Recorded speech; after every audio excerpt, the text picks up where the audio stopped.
Eh bien, nous voilà donc au cœur du réacteur du média, donc le local. C'est quand même très très proche et c'est peut-être l'origine du média peut-être. Je laisse Tanguy se reposer un petit peu sur sa voix. Je prends le relais.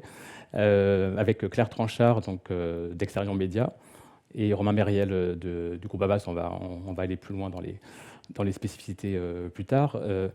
D'abord, Claire, il y a une évidence en fait à parler de local et d'affichage finalement. Mais oui, l'affichage puise son origine dans le local, hein. Tous les supports qu'on implante sur les différents territoires, hein, que ce soit des gares, des aéroports, des routes, sont des points de contact qui sont implantés localement.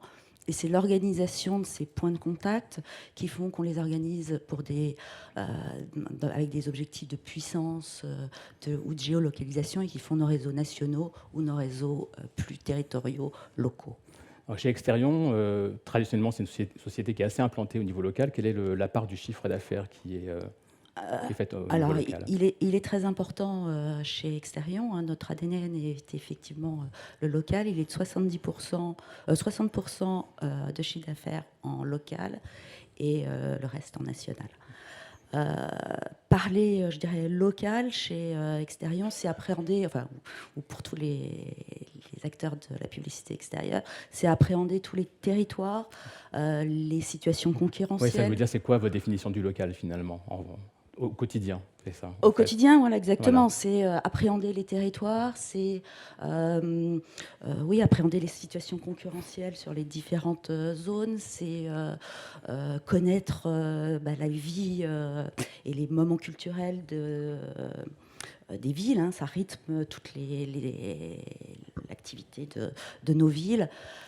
Et c'est enfin chez Exterion, c'est 80% des gens qui vivent ces situations, avec des gens qui vivent le local tous les jours et qui sont vraiment à proximité de leurs clients. On reparle encore de proximité, mais c'est vrai que c'est le maître mot. C'est une diversité aussi de clients. Alors bien sûr, du monde du retail, hein. Chez Exterion, on a environ 7000 clients. Donc 90% sont des clients locaux, alors petits ou plus importants, qui sont du retail, mais pas que, hein. Il y a aussi tout le monde de la culture, qui est très important dans le monde local. Et puis le tourisme, qui effectivement a redonné à la sortie du confinement la promotion de toutes nos régions. Alors justement, en parlant de confinement, quand vous voyez depuis 18 mois entendre local, je veux dire tous les jours, hein, beaucoup de télé locales se sont lancées, la TV segmentée s'est mise en marche. Le local est plus que jamais, je veux dire, à la une de tous les médias. Comment vous le voyez, vous qui êtes là depuis, pas vous personnellement, mais le média depuis 100 ans, je veux dire. Depuis 100 ans, mais nous, oui, voilà, c'est juste, c'est juste notre ADN, c'est juste notre ADN, et c'est là où on puise toute notre énergie, et c'est la rencontre de cette puissance et de cette affinité avec les territoires qu'on appréhende tous les jours. Alors, Romain, dans le groupe Havas, justement, Havas, ça fait longtemps que le groupe a pris la mesure de cette proximité avec la déclinaison de Havas City.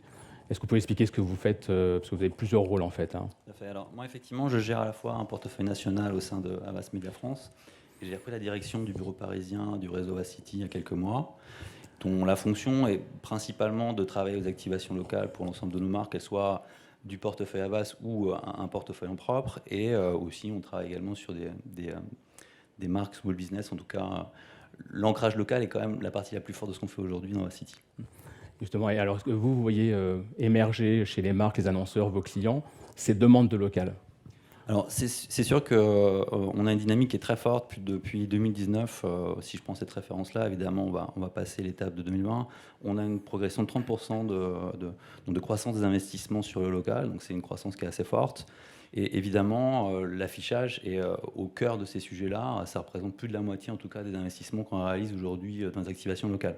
Ce qui est une approche assez différente, finalement, de ce qu'on pourrait avoir sur les marques plus nationales, où, évidemment, les mix médias sont quand même largement impactés par la télévision ou même le digital. Donc c'est vrai que sur la partie, en tout cas locale, on a vraiment cette empreinte de proximité qui évidemment est une très grande force de l'affichage et qui propose en plus une palette Mais de c'est pas nouveau. C'est pas nouveau. Alors, effectivement, on a aujourd'hui, vous venez juste de l'évoquer, hein, on a d'autres solutions qui arrivent également, la télé segmentée, le digital, etc. Mais la réalité, quand même, notre engagement pour les marques, c'est de générer de l'efficacité business sur la marque et, in fine, quand même, l'affichage aujourd'hui sur les territoires et parfois des territoires assez avancés où l'offre média est parfois restreinte, ça reste la solution la plus évidente et la plus efficace. D'ailleurs, à ce sujet, je voudrais revenir sur la notion de mesure. Alors, il y a la mesure d'audience, mais il y a aussi la mesure d'efficacité. Alors, c'est un peu plus difficile à le faire en local, mais on a quand même aujourd'hui des outils comme les modélisations économétriques qui nous montrent quand même les vertus de l'affichage en termes d'efficacité média. Donc, c'est des bases quand même qui sont relativement solides pour ce média. Et en local, Claire, il y a aussi, ça n'empêche pas aussi d'avoir des alliances avec d'autres médias, notamment en digital. Vous faites aussi des choses. Ouais, effectivement, nous, nos commerciaux locaux ont la possibilité d'avoir avec des sociétés partenaires un kit digital où ils peuvent proposer l'association de notre média, mass média, avec des médias beaucoup plus segmentés. Par exemple. Par exemple, le mobile, hein, bien sûr, hein, tout ce qui est SMS ou l'amplification du message sur le mobile, sur des messages retargetés à d'autres moments de la journée. Et au niveau digital, j'imagine qu'avec le search aussi, il y a Bien des sûr, choses. Bien sûr, tout Par à fait. exemple, vous avez, vous, des alliances avec des opérateurs de search qui tout peuvent à fait, avec qui des peuvent opérer opérateurs, avec des sociétés Ouais. partenaires. D'accord. Ok. Donc chez Havas, on n'a pas parlé vraiment des clients que vous gérez. En fait, pour rien cacher, on avait prévu aussi d'avoir quelqu'un d'SFR qui est là. Donc SFR est un client important chez vous. Tout à fait. Est-ce qu'on peut parler de la marque et de ce que vous faites pour eux? Oui, alors effectivement, j'aurais même cité deux marques pour lesquelles on travaille Ouais. énormément en affichage, et avec des approches très différentes, ce qui montre aussi la palette que peut recouvrir finalement l'activation de l'affichage en local.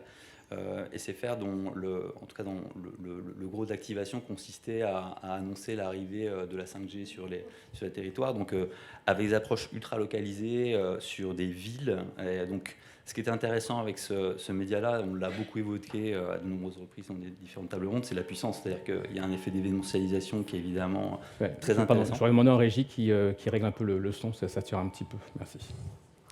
Et donc, effectivement, sur SFR, c'est essentiellement dans cette voie-là qu'on amène cette marque. Le cas de Fnac Darty est un petit peu différent. On est dans une approche retail où on a besoin de traiter des objectifs de performance en termes de trafic sur un point de vente, avec des logiques de ciblage beaucoup plus précises, vraiment sur les zones de chalandise, etc. Donc, c'est vrai que c'est un média qui offre beaucoup de modularité dans ce sens et qui nous permet de travailler sur des logiques d'ouverture de magasins ou d'offres particulières. En tout cas, c'est deux approches très différentes, mais qui montrent aussi la palette d'outils qu'on peut avoir à travers le digital, aussi avec l'affichage, qui offre aujourd'hui d'ailleurs davantage de solutions en termes de personnalisation sur le ciblage horaire, la data contextuelle, etc. Alors, c'est plutôt des clients chez vous nationaux avec volonté d'extorsion locale, ou des enseignes à réseau, ou des marques, je ne sais pas si ça existe, hein, ou des sociétés purement locales? Alors, on a un petit peu tous les profils, mais c'est vrai que dans le cadre d'Havas City Paris, on a quand même un prisme qui vient quand même des marques nationales et de l'activation multilocale. Ce qui est moins le cas dans le réseau, je pense à mes collègues dans le Nord ou dans le Sud qui ont des marques qui sont beaucoup plus locales en l'occurrence. Donc nous, notre travail consiste quand même beaucoup au travail de l'activation multilocale. Après, dans l'organisation, ça va vraiment dépendre de l'organisation des marques. On essaie de travailler en miroir. Et en l'occurrence, on a des manières de travailler très différentes entre SFR et Fnac Darty, en l'occurrence, puisque c'est des entités qui sont très différentes aussi dans le pilotage média. Par exemple, concrètement, ça peut être quoi comme différence? Je prends par exemple de Fnac Darty que je gère également dans mon portefeuille national. C'est vrai qu'on a une stratégie qui est en priorité d'activer la logique nationale, et la partie locale est un petit peu plus éloignée. Donc, c'est une question d'organisation qui viendra avec le temps, qui est notre responsabilité aussi envers les marques, de pouvoir mieux organiser la communication, l'orchestration du national et du local. Et pardon, alors il y a un classique du local, c'est le bandeau de repiquage. Alors, est-ce que ça évolue, ça? Est-ce qu'il y a des choses intéressantes maintenant à faire, plus modernes qu'avant? Alors, le bandeau de repiquage, il existe, hein, c'est une réalité. Je dirais que les marques l'utilisent, il y a moins toutes les mentions, leur adresse, ils utilisent surtout la ville, c'est-à-dire retrouver votre magasin X à Noyon, et il n'y a pas forcément toutes les adresses. Alors, nous, pour reparler sur la cohérence entre le national et local, on a un bon cas qui est sur le secteur de l'automobile, où il y a une volonté effectivement de la marque, c'est la marque Jeep, de coordonner avec ses équipes, avec ses distributeurs, les actions locales. C'est-à-dire qu'ils décident de faire de l'affichage et ils veulent qu'il y ait vraiment une cohérence entre les territoires et les distributeurs. Et du coup, nos forces locales vont directement toutes aussi visiter les distributeurs. Et on a mis en place une plateforme qui permet de communiquer tout au long de l'année sur ce sujet. Et on a vu aussi, en parlant de bandeau, la campagne, je crois que c'était Aldi cette année aussi, qui a inversé les villes. Est-ce que vous avez des retours par rapport à ça? Oui, Aldi, ça a été un gros coup médiatique où effectivement tous les afficheurs ont eu des réactions instantanées en disant mais vous ne faites pas votre métier. Vous ne faites pas votre métier. Il y avait les gens de chaque ville ont réagi intrinsèquement. On n'affiche pas la bonne ville au bon endroit. Donc c'était amusant. Et les réseaux sociaux s'en sont emparés également. Un petit mot pour conclure, Romain. Tout est dit. Écoutez, moi je trouve que l'affichage a quand même de beaux jours devant lui, même si on a vécu une période quand même très difficile.